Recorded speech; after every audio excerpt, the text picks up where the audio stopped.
এমন ম্যাচও হারা যায়। তীরে এসে তরি ডুবালো বাংলাদেশ। মিরপুরের প্রথম 7 উইকেট তুলে নিয়ে এক প্রকার ম্যাচ জয় নিশ্চিত করে ফেলেছিল স্বাগতিকরা, কিন্তু প্রতিপক্ষের অধিনায়ক শাই হোপের দৃঢ়তায় জমে ওঠে ম্যাচ। স্বল্প পুঁজির মাঝে দুই দলের লড়াই হয় হাড্ডাহাড্ডি। সেখান থেকে অবিশ্বাস্যভাবে ম্যাচ জিতে যায় ক্যারিবীয়রা। নাটকে ভরা ম্যাচের সুপার ওভারে দ্বিতীয় বলেই উইকেট শিকার মুস্তাফিজুর রহমানের চোখ ধাঁধানো ক্যাচ সাইফ হাসানের। চতুর্থ বলে গিয়ে ক্যাচ ফেলে দেন মিরাজ। শেষ বলে গিয়ে বাউন্ডারিতে 10 রান তোলে ওয়েস্ট ইন্ডিজ।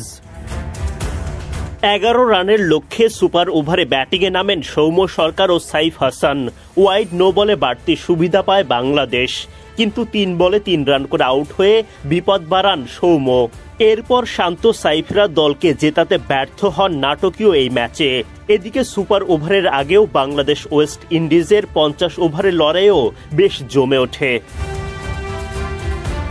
214 রানের লক্ষ্য দেওয়ার পর ইনিংসের প্রথম ওভারেই উইকেট শিকার করেন নাসুম আহমেদ। বেন্ডন কিং ফিরে যান শূন্য হাতে। এরপর টানা 2 শিকার লেগ স্পিনার রিশাদ হোসেনের। আলিক অ্যাথেনেজ ও কিসি কার্টিকে এলবিডব্লিউর ফাঁদে ফেলেন এই লেগি। রিশাদের চোখ ধাঁধানো ক্যাচে আকিম আগুস্তের বিদায় ঘণ্টা বাজান তানভীর ইসলাম। রাদারফোর্ডকে এলবিডব্লিউ শিকার করে দ্বিতীয় উইকেট তোলেন তানভীর। 103 রানে 5 উইকেট হারায় ওয়েস্ট ইন্ডিজ। জমে ওঠে ম্যাচ।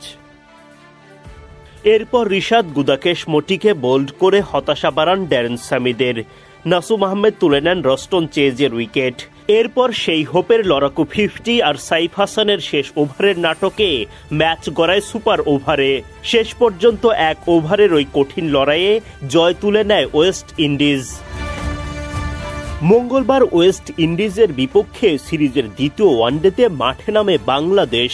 টস জিতে আগে ব্যাটিংয়ের সিদ্ধান্ত নেন টাইগার অধিনায়ক মেহেদী হাসান মিরাজ।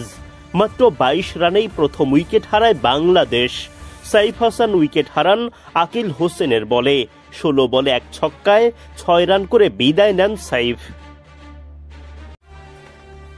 আরেক ওপেনার সৌম্য সরকারের সঙ্গে জুটি বেঁধে লড়াইয়ের চেষ্টা চালান তাওহিদ হৃদয়, কিন্তু বেশিক্ষণ টিকে থাকতে পারেননি হৃদয়। গুদাকেশ মোটির বলে উইকেট হারান তিনি। 19 বলে 2 বাউন্ডারিতে 12 রান করেন হৃদয়। পার্ট টাইমার আলিক অ্যাথেনেজের বলে উইকেট হারিয়ে মাথায় হাত নাজমুল শান্তর। 21 বলে 15 রান করেন শান্ত। 68 রানে 3 উইকেট হারায় বাংলাদেশ। অ্যাথেনেজের বলে আউট হন মাহিদুল ইসলাম অঙ্কনের ব্যাট থেকে আসে 35 বলে 17 রান। 50-র দিকে এগিয়ে যাওয়া সৌম্য সরকার পড়েন আকিল হোসেনের ফাঁদে। 89 বলে 3-4-1 ছক্কায় 45 রান করেন সরকার। সৌম্যর আউটে 5 উইকেট হারায় বাংলাদেশ। চমক দেখিয়ে তখন ব্যাটিংয়ে নামানো হয় নাসুম আহমেদকে। 26 বলে 1 ছক্কায় 14 রান করেন নাসুম। অধিনায়ক মেহেদী হাসান মিরাজ ধীর গতিতে দলকে এগিয়ে নেওয়ার চেষ্টা চালান। তার সঙ্গে লড়াইয়ে যোগ দেন নুরুল হাসান সোহান। শেষ পর্যন্ত ওয়েস্ট ইন্ডিজের স্পিনারদের সামলে মাঝারি মানের পুঁজি পায় বাংলাদেশ।